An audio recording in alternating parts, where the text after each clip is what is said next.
Приветствую, уважаемые натуралисты! С вами канал ЗУ. Мы собираем большую видеоэнциклопедию про все виды животных планеты. Любите природу вместе с нами. Подписывайтесь и поехали! Недавно я уже рассказывала вам про кабаргу, саблезубого оленя, который обитает в тайге. Сегодня у нас в гостях еще один необычный вид оленей. Когда представляешь себе оленя, то это всегда крупный красавец с огромными рогами и царственной осанкой. Но в Юго-Восточной Азии все по-другому.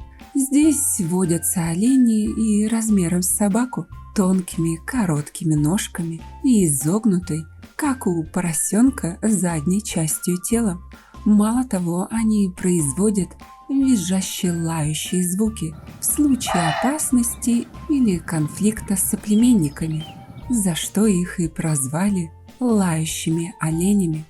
Встречайте мунджака. Их бывает несколько видов, но самый распространенный – индийский мунджак. Кстати, некоторые из видов этих оленей были впервые открыты лишь в 90-х годах 20 века, когда, казалось бы, все крупные животные уже были известны. Живут мунджаки в тропических горах. Своим рационом они резко отличаются от прочих оленей. Мунджаки едят не только траву и листья, но и ягоды, грибы, яйца птиц, мелких животных и даже падаль. В общем, эти копытные вовсе не веганы. Они всеядны, что сильно бьет по нашим устоявшимся людским принципам. Ведь олени не должны есть мясо. Индийский мунджак – самый распространенный вид мунджаковых оленей. Этот вид млекопитающих семейства оленевых, обитающий в Южной и Юго-Восточной Азии. Он широко распространен в тропических горах Индии и Шри-Ланки, до островов Суматра, Ява и Борнео. Обитает в тропических и субтропических лиственных лесах, саваннах, на склонах холмов и в Гималаях на высоте до 3000 метров. Любит селиться возле водоемов. Мунджаки сравнительно небольшие олени. Тело у них компактное, с маленькими тоненькими ножками и маленькой головой с удлиненной мордочкой. Внешне мунджак напоминает пёселя. Высотой он 40-60 сантиметров. Шея и ноги короткие, закругленные кончики ушей, мордочка похожа на лисью, передние ноги короче задних, отчего спина этого недооленя сгорблена, зато хвост довольно длинный, до 25 сантиметров. Самцы немного крупнее, чем самки. Как и у почти всех видов оленей, рога есть только у самцов. Мунджаки отличаются достаточно простым строением рогов. Каждый рог имеет лишь одно, максимум 2 ответвления длиной не более 15 сантиметров. Смена рогов происходит регулярно, однако определенный сезон отсутствует.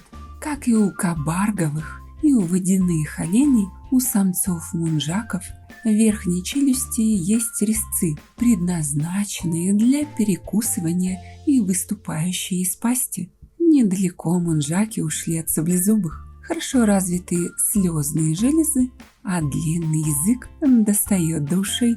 В общем, прямо Бэмби с собственной персоной. Индийские мунджаки живут поодиночке или в парах. Это территориальные животные. Самцы помечают свою территорию выделениями сальных желез. Помните, у кабарги для этого имеется мускусная железа, которую вовсю эксплуатируют человеки для производства дорогих духов. Ладно, с мясоедством более-менее понятно. А зачем же эти олени лают? Дело в том, что при приближении хищника эти олени издают короткий, визжащий звук, похожий на лай, по всей видимости, для устрашения. Помимо этого, при всей своей замкнутости, мунджаки – большие любители поболтать, все тем же визгливым взлаиванием, которое может продолжаться довольно долго. Ну и куда же без лающих призывов дамочек. В общем, арсенал использования лая у оленей большой. Непонятно только одно: почему другие олени не лают? Ну да ладно.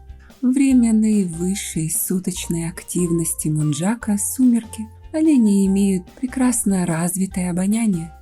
Мунджак выходит на кормежку рано утром, но чаще всего он это делает, когда приходит вечер. Животное осторожно выбирается из своего укрытия в чаще на открытые поляны. Земледельцы, кстати, не любят мунджаков, поскольку они часто пасутся на их полях. Эти маленькие разбойники иногда разрушают птичьи гнезда, поедая яйца, и охотятся на мелких животных, которых убивают ударами передних копыт или с помощью клыков. Вы уже представили себе оленя, который охотится за зайцем? Сюрреализм. Мунджаки весьма осторожно ведут себя на пастбище, постоянно находясь в готовности к бегству. Обнаружив врага, животное громко лает, пытаясь его испугать и предупредить соплеменников. Потом мунджак большими прыжками пытается по-быстрому ретироваться. Основные враги индийского мунджака – тигры, хищные птицы и питоны.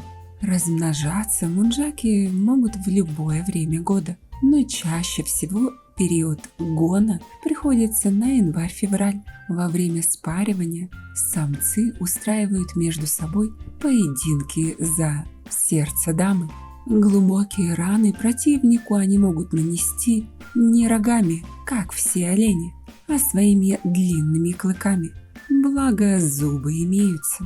Оленята появляются на свет после 180-дневного вынашивания. Двойняшки у мунджака редкость. Малыш рождается, как правило, один и быстро становится на ноги, но еще долго остается в укрытии. Окрепнув, детеныш начинает сопровождать мать. Замечено, что в случае опасности олененок не бежит за ней, а затаивается на земле. В возрасте 1 года он становится половозрелым и прогоняется родителями из дома. В азиатских странах мунджаки являются предметом охоты. Их мясо считается деликатесом. А что в Азии не деликатес, интересно? Однако численность мунджаков при этом достаточно стабильна. Продолжительность жизни собака-оленей в неволе составляет около 10 лет. А как вы думаете, почему этот олень ест мясо? Ведь желудок у травоядных устроен по-другому. Пишите в комментах. А еще я, как обычно, прошу вас написать, о каком из животных вы хотели бы увидеть следующее видео. Спасибо, что посмотрели этот ролик. Не забывайте ставить лайки и делиться этим видео с друзьями. Это очень помогает развитию нашего небольшого сообщества. Подписывайтесь на наши паблики по ссылкам в описании к видео. Там много интересного. С вами был канал Животных Зу. Мы собираем большую видеоэнциклопедию про все виды животных планеты. Любите природу вместе с нами. До скорых встреч!